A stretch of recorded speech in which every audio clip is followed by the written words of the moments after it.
movie begins with a Japanese man wearing very colorful pajamas wakes up in a white, empty room with no doors or windows and no apparent ceiling. When he approaches one of the walls for a closer look, he finds something peculiar sticking out of it. A protuberance shaped like a male member. After poking it a couple of times, he presses the tip, which causes hundreds of giggling baby angels to come out of the floor and walls, staying there only for a couple of seconds before they go back the way they come. One thing they leave behind, however. Now all their members are sticking out of the wall and floor. This is the phase known as learning. As he sniffs the finger he used to touch the weirdly shaped button, the man screams in fear, followed by crying out and begging for help from whoever may be around, to no avail. He decides to start pressing the various buttons to see what happens, and every time he does, a different random object falls into the room, from a small toothbrush to a big vase. By pressing the same button again, he is given the same object, and that's how his testing of this concept on one particular button gives him a big pile of chopsticks. His amusement is short-lived, however, when he presses the button next to the chopstick one and a small cart comes out of the wall and hits him on the legs. The next button he presses after crying out in pain transforms into a butt, which passes gas on his face. Hours later, the man has accumulated a huge variety of random objects in the room, and when he throws the ball at the wall, it presses a button that gifts him sushi. This excites him since he's been getting hungry, but he realizes that he's missing soy sauce. He asks his captors for it, but as always, he gets no answer, so he repeatedly presses one of the buttons until he has a bunch of sushi in front of him but still no sauce. Giving up, the man proceeds to eat the sushi, which he finds rather delicious, and once he's finished the last piece, he presses the button for more, getting furious when a bottle of soy sauce finally shows up.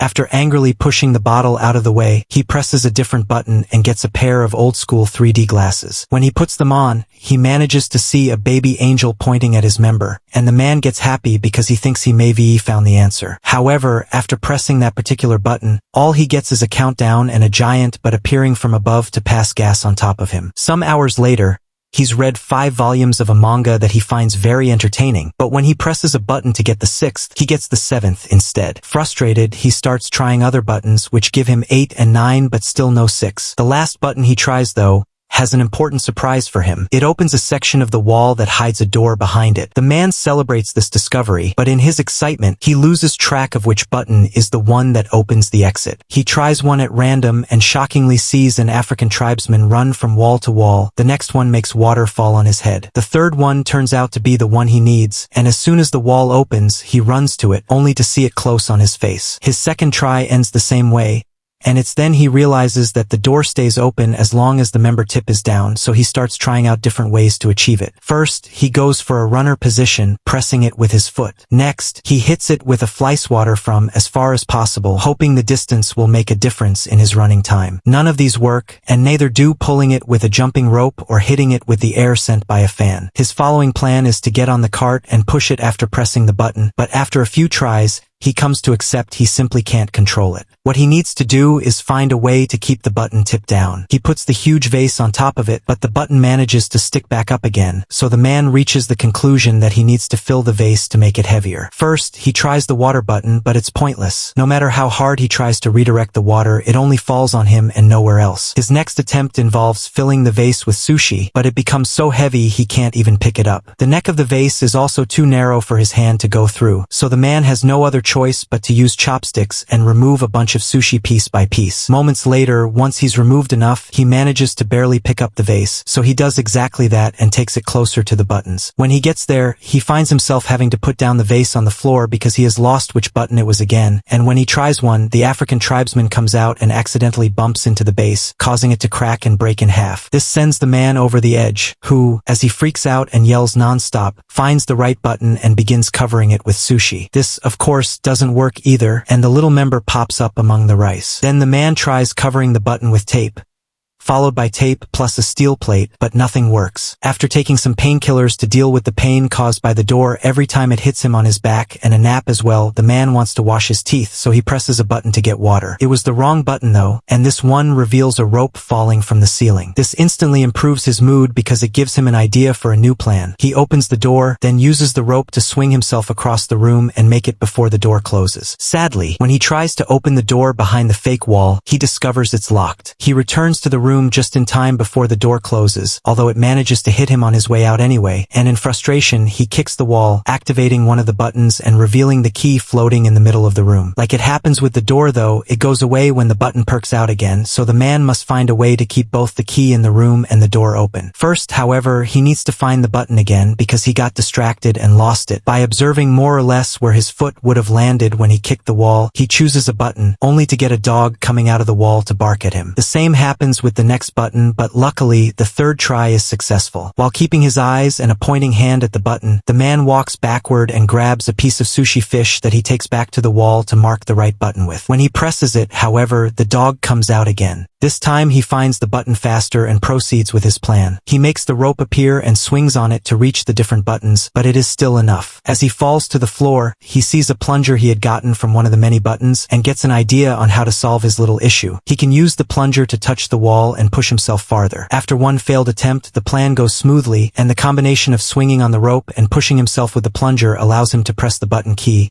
grab the key, press the door button, and reach the door before it closes. He wastes no time and inserts the key in the lock, quickly turning it, but when he tries to open the door, he finds a nasty surprise. It also has a separate lock on the top that requires 3 numbers to open it. The man rushes out, getting hit by the door as it closes, and in frustration, he throws the plunger at the opposite wall, activating the button that releases the African tribesman. As he watches him walk by, he realizes something. There are 3 numbers painted on his forehead, which must be the combination he needs. Since the time behind the door is limited, the man goes through the process of doing the whole swinging on the rope and jumping deal 3 times, 1 for each number to be put in. The 3rd time, he stays there and opens the door, which is a bit stuck and he has to push extra hard to open it.